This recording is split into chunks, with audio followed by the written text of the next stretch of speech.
बोला गरेर आइज दिल्लीमा काम लगाइदिन्छु, आइज दिल्लीमा बस्छु। है त्यो भिडियो के हुन्छ? यहाँ बोल्दैछु अहिले तेरो म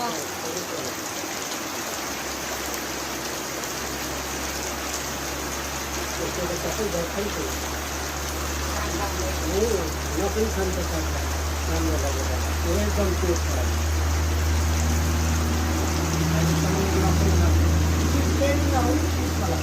त्यहाँ बोली गरेको मेरो नानी अहिले हाल्छु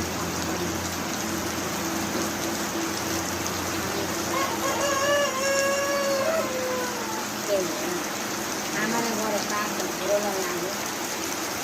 लाग्यो नानी त्यो छोरोको पनि केही दिन पनि थिएन यो बिजेको गयो काट्ने हिँडेको अलिक बिजे अनि त्यो भाग हो त्यो केटीको आगो समाधि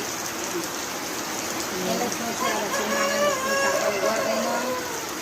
अब पिन्टुले नभएको बेलामा यसलाई मार हाल्यो क्या लाङमा केटीको नाममा गरेर त्यही भाडा लिएर राखेको थियो पिन्टुले त्यो दिन तौली कि 1 महिना त मैले पनि राखेको नि त भान्दा उनीहरू तौली कि केटी अहिले त्यो छोराछोरीको बिजो बाउलाको केटीले घर भडाइ 70 दिनमा बिगाएको थियो ससुराले पठाएको नि त त्यही घरेडी राखेको बिजो अब अहिले पिन्टु देवीकाको छोरो किन्नारायण भएको अनि कोले हिँडिहाल्यो छोराछोरी जान घरमा छन् अब के पूजा पाठ गराएर घर भितायो अरे किन्नारायण ल हेर्दै जान्छ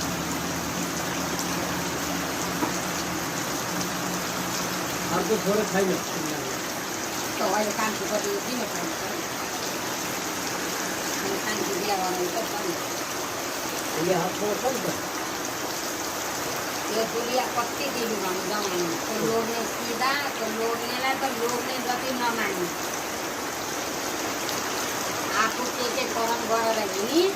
अहिले बुहारी सबै त्यस्तै आयो त्यही भएर ईश्वरले के भन्छन् तैँले गरेको उपद्रो तेरै घरमा हालिदिन्छु बुझ्यो नि तर सन्तानमाथि हालिदिन्छ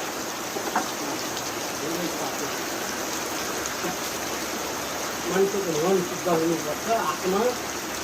अर्काको छोरी चाहिँ आफूले जस्तो छ मान्नुपर्छ भगवान्ले पनि बिगार्दैन कसैले